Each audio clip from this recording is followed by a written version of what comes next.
लाहौर पेशावर में बहुत बड़ा धमाका हुआ है। लाहौर और पेशावर में बहुत बड़ा धमाका हुआ है। भारत की ये जवाबी कार्रवाई पाकिस्तान के ऊपर जारी है। लाहौर पेशावर में बहुत बड़े धमाके की खबर है। दो बेहद खास मेहमान स्टूडियो में हमारे साथ आ चुके हैं।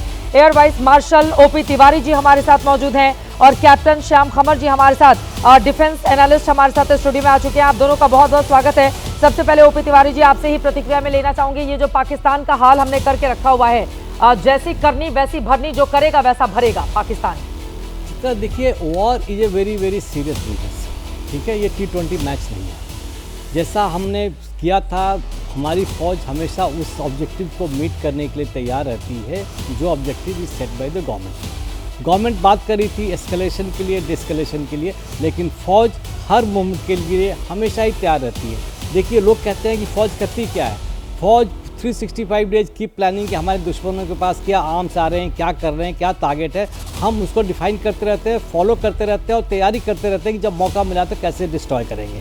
ये जिस तरीके से हमारा डायरेक्टिव था कि हम पहला अटैक नहीं करेंगे और नहीं करेंगे, नहीं किया। लेकिन आज शाम को जो पाकिस्तानी ने खुदारी की है और जिस तरीके से सारे हमारे शहरों को टारगेट करने की कोशिश की है, तो मैं तो अपने डिफेंस फोर्सेज को फिर से सल्यूट करना चाहूँगा कि उन्होंने सबको नाकाम कर दिया है। कल परसों रात को लाहौर और पेशावर में बड़ा धमाका हुआ है, मैं चाहूंगी इसके बारे में इसके बताए। देखिए, अब हम वॉर लंबा नहीं चलेगा, लेकिन वॉर है। धमाका होगा तभी वॉर बंद होगा। हर तरीके से धमाका होगा। अब कैसे होगा, क्या होगा, डिटेल्स मैं इस विषय पर नहीं बता पाऊंगा, लेकिन पाकिस्तान के घुटने पर आना पड़ेगा। समय 2 दिन नहीं भी चलेंगे। जिस तरीके से अब रिटेलिएट किया है, अब पाकिस्तान को झेलना पड़ेगा। पाकिस्तान मुंह खोल के बोल नहीं सकता। पाकिस्तान चारों तरफ से घिरा हुआ है। देखिए, नेवी का कोई कंपैरिजन नहीं है इंडिया और पाकिस्तान नेवी का। समय नहीं लगेगा, पूरा एरिया बैरिकेड कर देंगे, फ्यूल बंद हो जाएगा, कहीं के नहीं रहेंगे। और एयर अटैक्स में they have already lost 3 aircraft, that is 3 से ज़्यादा एयरक्राफ्ट लूज कर चुके हैं। 2 JF-17 चले गए, F-16 चला गया इनका। और आर्मी तो पूरे स्ट्रगल कर रही थी। अभी जो अटैक होगा, इस तरीके से आज रात को ऐसा अटैक होगा कि इनको याद रखेंगे और जिस तरीके से हिमाकत की है वो दोबारा नहीं करेंगे। ये बहुत सीरियस बिजनेस है वॉर, क्योंकि हमें तो ये T20 मैच नहीं है। जिन लोगों के बच्चे लड़ रहे हैं, जिन लोगों के माँ बाप लड़ रहे हैं, उनकी पॉइंट ऑफ व्यू से सोचना पड़ेगा। ये धमाका होना चाहिए और होता रहेगा, लेकिन हमें एक अचीवमेंट के लिए, but the seriousness has to be maintain to keep the moral. हमारे लोगों को, सैनिकों को, अफसरों का मोरल हाई करना अत्यंत आवश्यक है।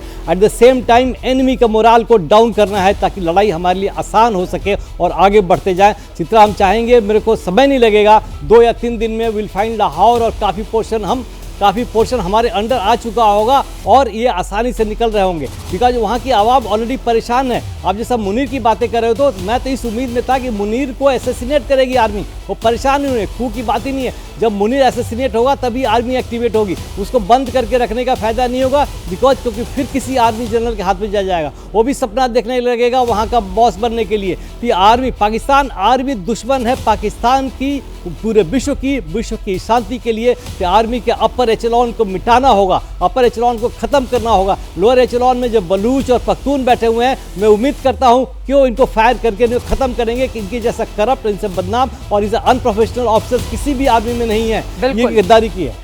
बिल्कुल सही बातें आपकी ओर से कही गई हैं। और हमारा वो दुश्मन नंबर 1 है, उसने जिस तरह का बयान दिया था उसके बाद ही हमला होता है, और उसने जो बोला था उसी तरह से धर्म पूछ कर हमारे लोगों को मारा गया था। नेवल कैप्टन श्याम खमर जी हमारे साथ मौजूद हैं। कराची बंदरगाह पर बड़ा हमला किया गया है, कई बड़े धमाके हुए हैं। सबक सिखाने के लिए हमारी जो इंडियन नेवी है वो भी पूरी तरह से तैयार है पाकिस्तान को। 4 दिसंबर 71 का दिन, 8:30 बजे का रात, और आज की ये रात, दोनों मुझे साफ साफ दिख रहे हैं। ये कराची पे धुआं होना ही था। उनको याद नहीं है वो दिन जब पूरी रात कराची को वो जलाते रहे और 70 माइल तक उनका 3 दिन तक धुआं उठता रहा। ये अब हाल उनको कल सुबह देखने को मिलेगा। उनके पास ना काबिलियत है, ना उनके पास इसके लिए डिफेंस की कोई जरूरत है। उनको कोई मतलब ही नहीं है। वो एक तरह से खुद ही टूट चुके हैं। चारों तरफ से चौतरफा अटैक करके उनकी कमर हम तोड़ने वाले हैं। उन्होंने दुस्साहस किया है। हमने कल से बहुत ही संयम का काम लिया। हम बहुत ही धैर्य और एक कहते हैं मैच्योर डेमोक्रेसी के साथ, पॉलिटिकल विल के साथ और पूरे देश विदेश के एक मंतव्य के साथ लड़ रहे थे। हमने एस्केलेशन नहीं किया, हमने एयर स्पेस वायलेशन नहीं किया, हमने मुद्दे की लड़ाई लड़ी, हमने जमीर की लड़ाई लड़ी, हमने सिर्फ टेररिस्ट कैंप को डिस्ट्रॉय किया था, उन्होंने अब दुस्साहस किया है। अब उनको इसका तो भुगतना ही पड़ेगा और उनको अब समझना पड़ेगा कि क्या कर रहे हैं। छोटे मोटे ड्रोन से काम नहीं चलेगा, ऑल आउट अटैक करना पड़ेगा और हमेशा के लिए उनको समझाना पड़ेगा। वो बलूचिस्तान हो या पश्तूनों की तरफ से लड़ाई हो या हमारी तरफ से लड़ाई हो, उनको तो अब चौतरफा लड़ाई लड़नी पड़ेगी। और अरबियन सी में तो कहीं भी नहीं जाएंगे। वो पूरी तरह से 93,500 की सेना के साथ जब उन्होंने वो किया था इस पाकिस्तान में, तो दोबारा वो मुकाम हम लाने वाले हैं। कि आज की रात उनके लिए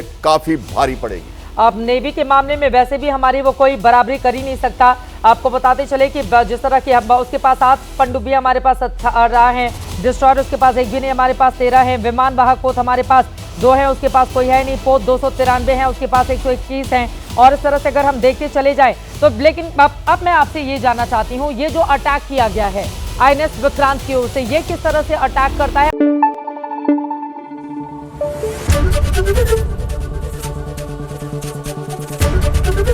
ABP न्यूज आपको रखे आगे।